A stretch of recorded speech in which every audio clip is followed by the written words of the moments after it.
This cake is not named after the country of Germany. The sweet chocolate used in the cake was invented by Samuel German in 1853. He worked for the Baker's Chocolate Company. Big Val, you'll never guess what I found. What you doing in there? Behold, the ultimate ride. I'm taking this baby to see how fast she can go.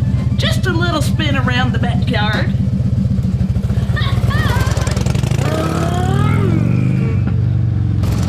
Well, don't get yourself hurt on that thing, okay? Backyard's this way. Have fun.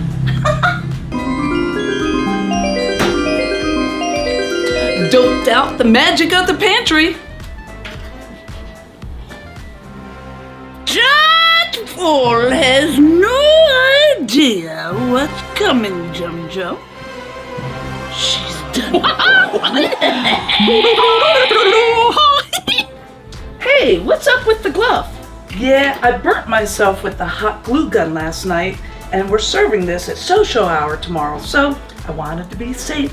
Whisk your egg whites until they're foamy all the way through to the bottom. There'll be a stiff mountain peak when you lift your whisk.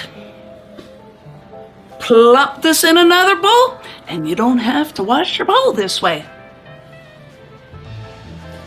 Cream together a cup of butter and 2 cups of sugar.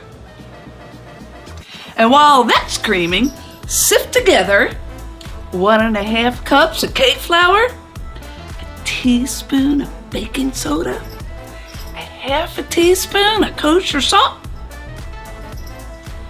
and back at your mixer. Scrape down your bowl and make sure nothing's hiding on the bottom. Add your yolks in one at a time. Add it in, beat it in, add it in. You got it! And a teaspoon of vanilla extract, which complements the chocolate flavor. It gets in there and it says, "How do you do, Mr. Chocolate? You're looking mighty brown today."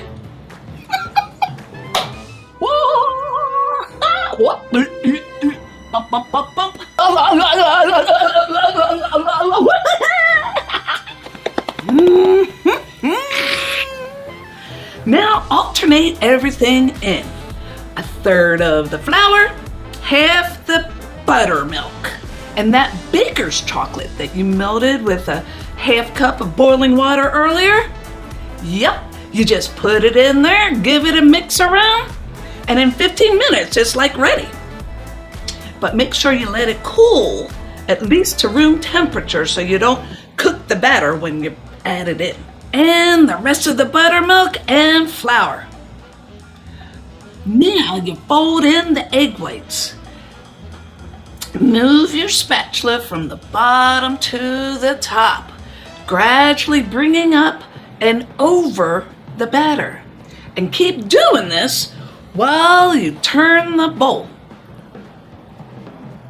Kind of fun here. Now you know why it's called folding. And every once in a while, we cut down the middle to see if there's anything hiding in the central fusion. And spray your pans with baking spray with flour and line them with parchment paper on the bottom. Divide your batter between the 3. This recipe will work for 8 or 9-inch pans. We're using an 8-inch to get the tall effect. Drama. And these are cake strips. They're just strips of fabric that Big Val there soaked in cold water, and they change the baking process so you get flat tops every time. And bake for 35 to 40 minutes until a toothpick comes up clean. Let's see how fast you can go when the floor beneath you disappears.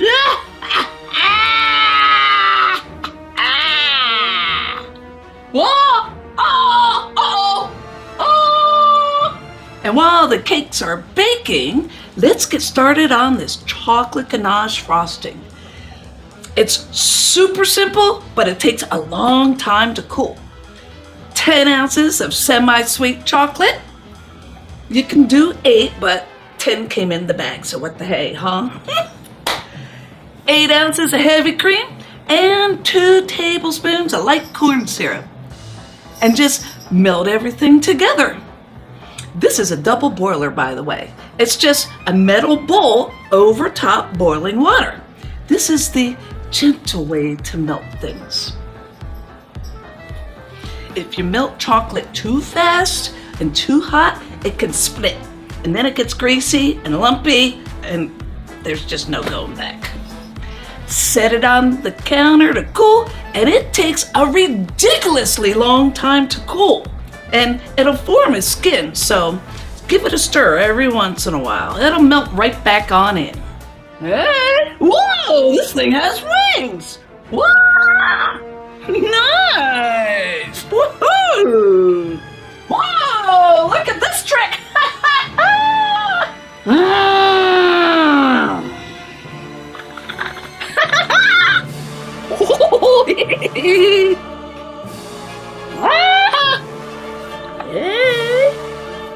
The famous coconut and pecan frosting. The original cake only had this frosting between the layers and on top, nothing on the sides. We like it better with the ganache all fancied up on the sides, and we show you how we did it in a little bit. In your favorite saucepan, take 1 cup of evaporated milk, 4 yolks. Yeah, what do you do with the whites? You can freeze them for later and make Italian meringue buttercream. Whisk those together and add half a cup of butter and 1 cup of sugar. And cook these for 12 to 15 minutes. When it reaches 200 degrees, it'll start to boil and toil and roil. Make sure to leave room in your pan. Drama. Love it.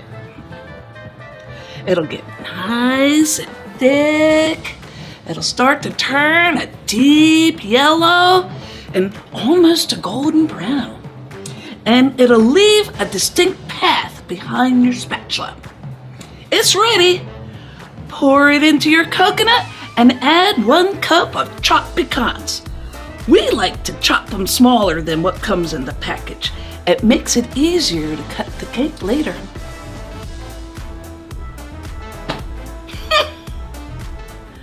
Let's see you dodge the dynamite.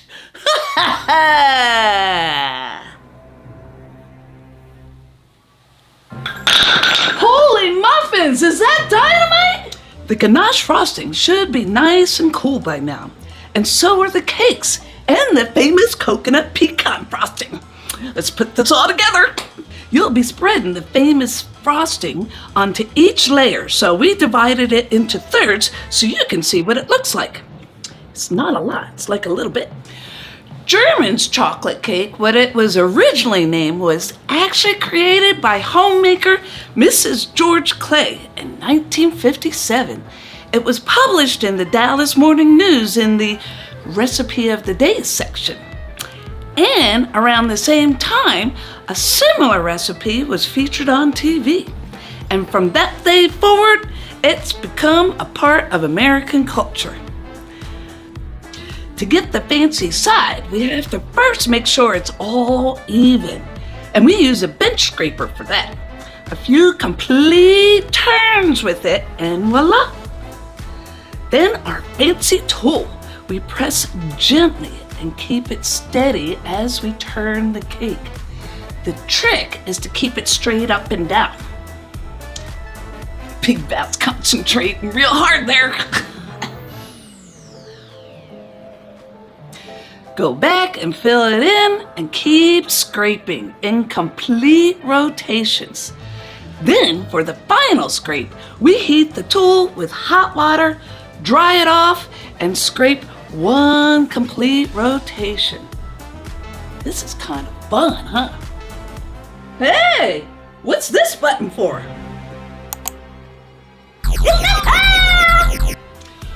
Woo! There was just enough to pipe around the edge. Fill in the pool with the rest of the famous frosting. Is everything okay out here? Streetlights will be on soon. Having a great time!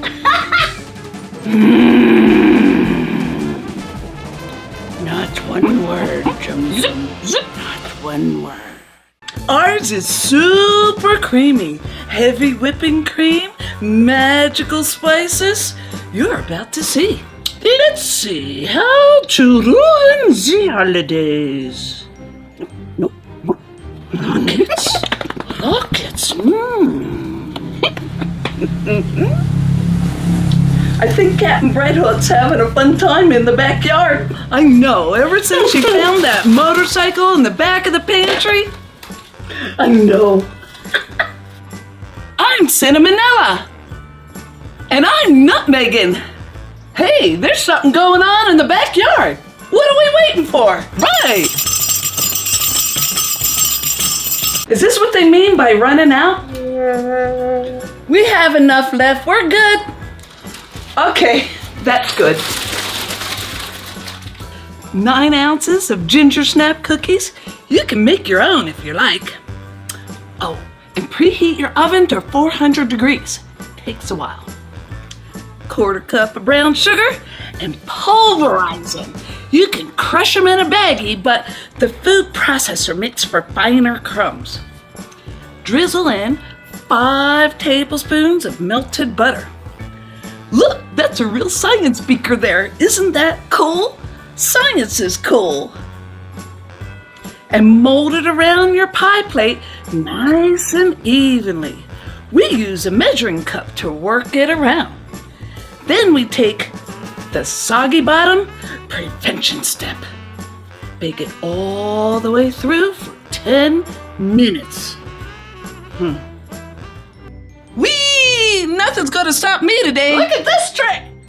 Hold still, Jum Jum. This rocket is going to send you crashing right into her.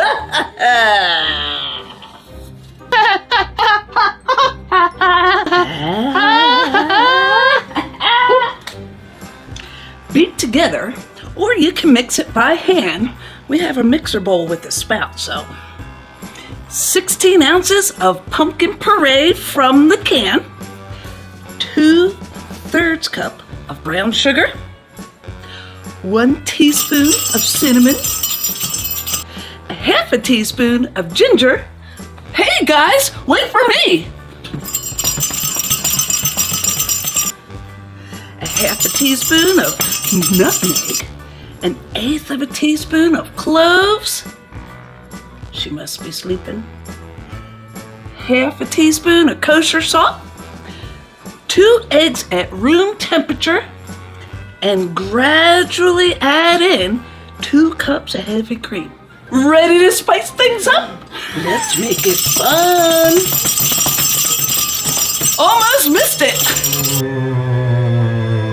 Bake for 10 minutes, then turn down the oven to 375 and bake for 40 to 45 minutes longer.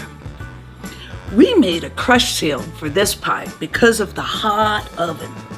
You fold your aluminum foil in half, then half again, put it on the center of your pan and make a line with your fingernail and cut out your circle. Here we go! Woo. Wait, what? Why isn't it? Ow, gross! You know your pumpkin pie is done because it'll wobble some in the middle, kind of like a cheesecake does when it's ready. And now for the pecan topping. Melt 3 tablespoons of butter and 1/4 cup of brown sugar. Turn off the heat and coat 1 cup of whole pecans. And you arrange them on top.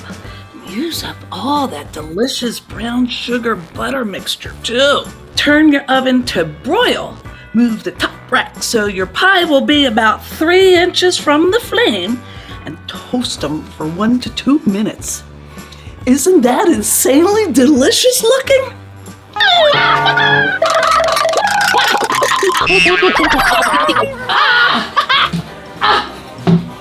Jum Jum, get up, you clumsy oaf! And that's how you stop a disaster before it starts, without even breaking a sweat.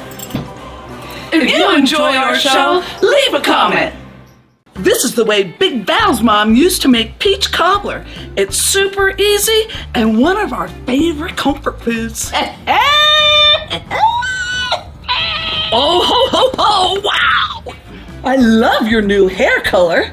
Thank you, it looks great on you too. And you can make this year-round too. Reserve 1 cup of the syrup from your 29-ounce can of sliced canned peaches.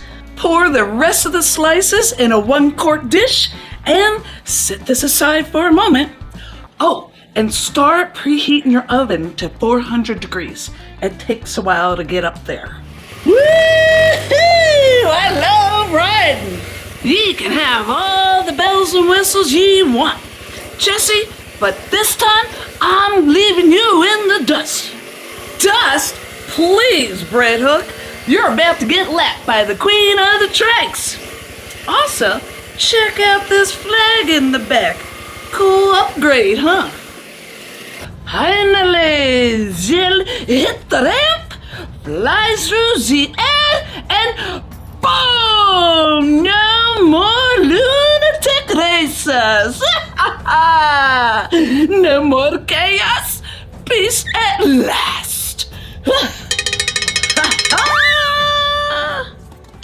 In your favorite saucepan, 1/2 cup of brown sugar, 2 tablespoons of cornstarch, and whisk those together. This is the best way to prevent cornstarch lumps. These are impossible to get rid of later. 1/8 of a teaspoon of kosher salt and 1/8 of a teaspoon of cinnamon. I'm Cinnamonella.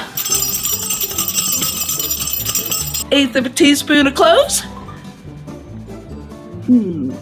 Clovis might still be sleeping.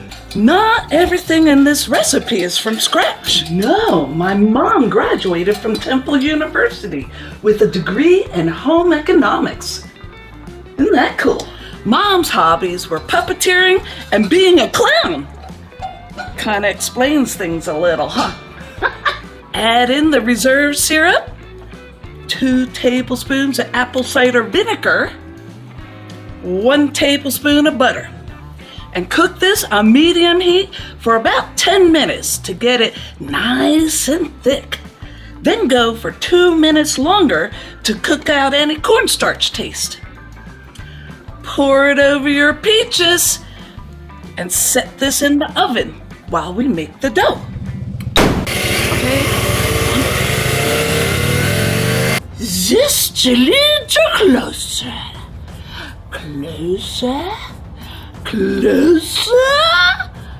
Bah!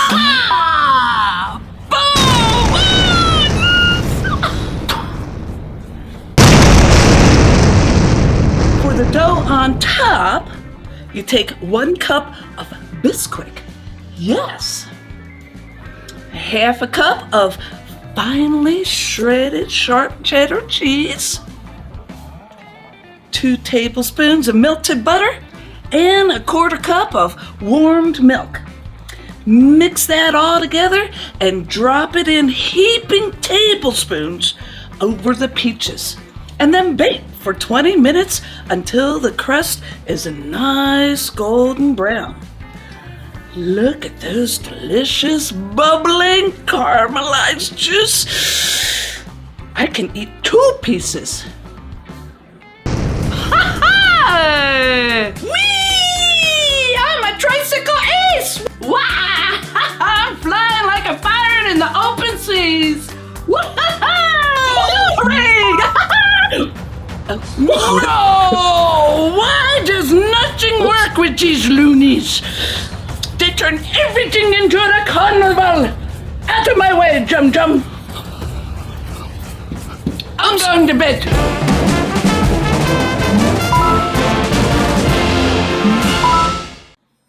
our pecan pie recipe is not overly sweet and even more sumptuous. It looks like it's going to rain outside. For some reason, I just think they're in good hands. You can use this recipe for a pie or a tart. You'll need a blind baked shell, whichever one you want. Our dough's been chilling in the fridge for 30 minutes. Roll it out to 1/8 of an inch thick. Give it a quarter turn every once in a while to help keep it even and round. This is the way Big Val's mom taught her to get it into the dish, just like this. Let it slide down into the corners. Don't press it in because you'll stretch it thin in those areas that way. Snip the edge, leaving a 1/2 inch overhang. Tuck it under and crimp the edges. We like to press it between our forefinger and thumb. Looks like we're gonna need more of the raincoats, Captain. Then put on your hooker heels and poke holes in the bottom. These holes are gonna allow the steam to escape. Man, how do people walk in these? Crumple up an overly large piece of parchment paper, and the paper needs to hang over the edge. That's gonna help protect your crust from over browning. Pour in your baking beans or rice and bake for 15 minutes. Hi, Jessie, the storm be brewing. But where's me ship? She was docked right here a moment ago. Hey, is that an ark? Like Noah's Ark? Ahoy! And this is what we do with the rest of the pie crust recipe. Roll it out thin and cut it into cookies.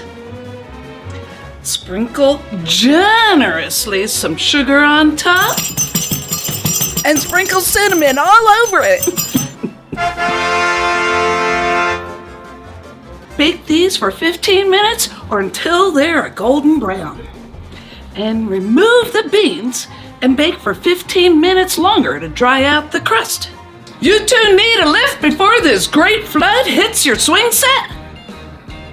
We're taking them in by twos. What do you do with all the poop? Beat together a 1/4 cup of butter, 1 cup of brown sugar, pack that measuring cup, 3 tablespoons of flour, and 1/2 teaspoon of kosher salt, 3 eggs, 3/4 of light corn syrup, and a 1/2 cup of chopped pecans. Hey, there's not much left in the bag there. Let's see how much is left. We're living on the edge now. Yeah, let's put it in.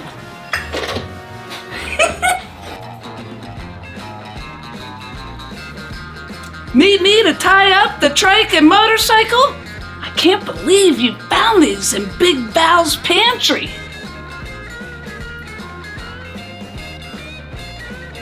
Aye, Marina, make sure they don't set sail without us. Okie dokie. They'll be here when you get back. All the pecans will break up into smaller pieces when they get beat in, so no worry about chopping ahead.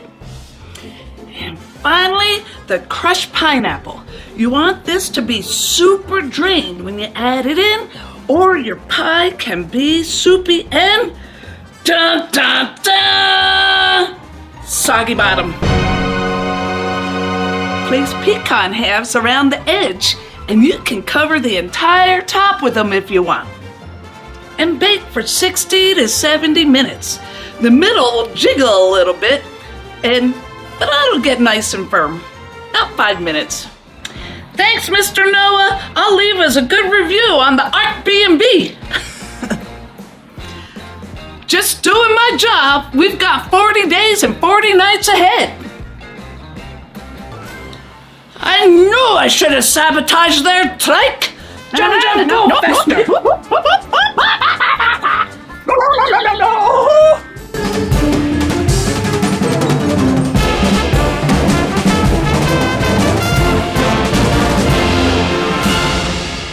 Our devil's food cake with our Cinnamonella frosting. Special twist on the 7-minute frosting. 3/4 cup butter. Hey, it's all quiet on the back porch.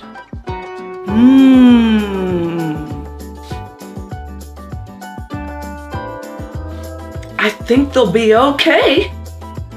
You like my devil's horns? 2 cups of sugar and start creaming these together. What flavor do you have? Grog. Lord. Add in 2 eggs, 1 at a time. Add it in, beat it in. We like to scrape down the bowl whenever we add things. Oh, and your pans.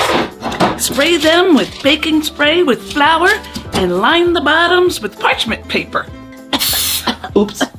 Sorry.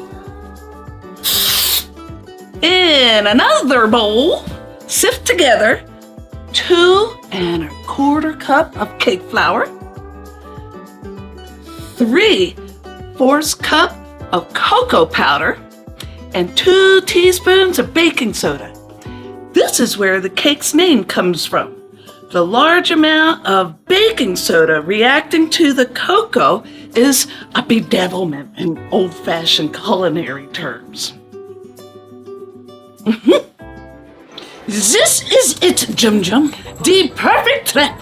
When they stand up, the rope will pull, the net will drop, and we'll have them.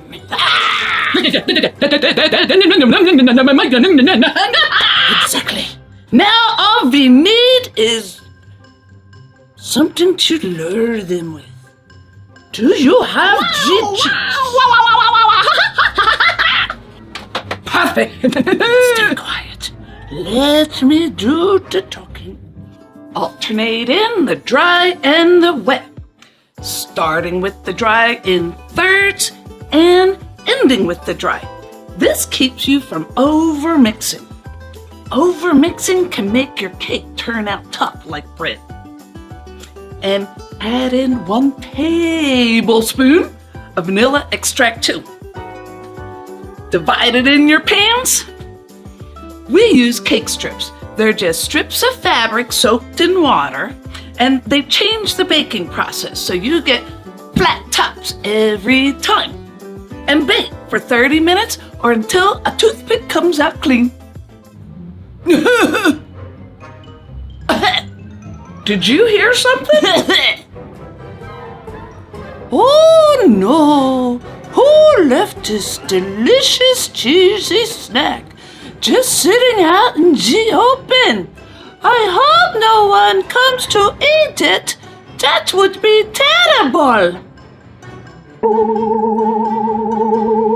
Come a little closer. Take it away, Cinnamonella, you warm spice girl, you, and this frosting.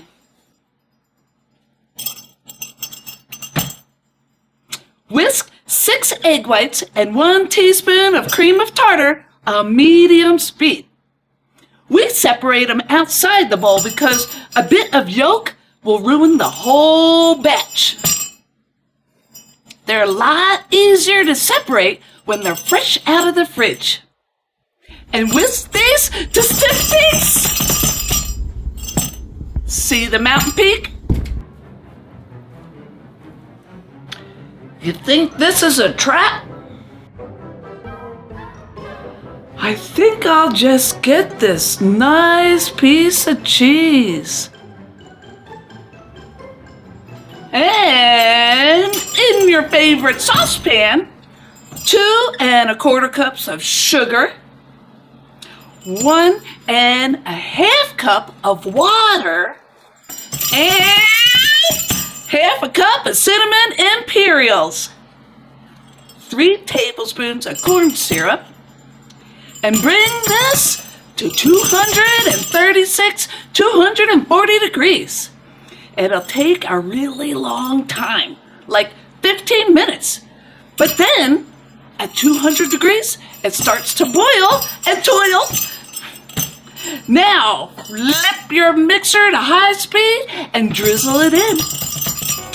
Get the stream to go in the groove the whisk is making. Don't let it hit the whisk or the sides, because it'll send shards all over your bowl. And just let your mixture go for 10 minutes. It cools down enough to spread on your cake when it stiffens up. Matter of fact, the frosting is easier to spread if it's still warm. The cinnamon adds a nice warm zing to the deep taste of chocolate. Almost? Not yet, you fool. Let them get closer.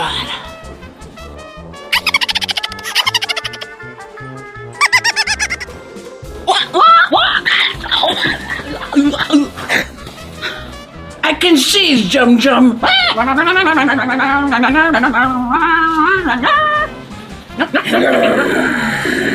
You fool.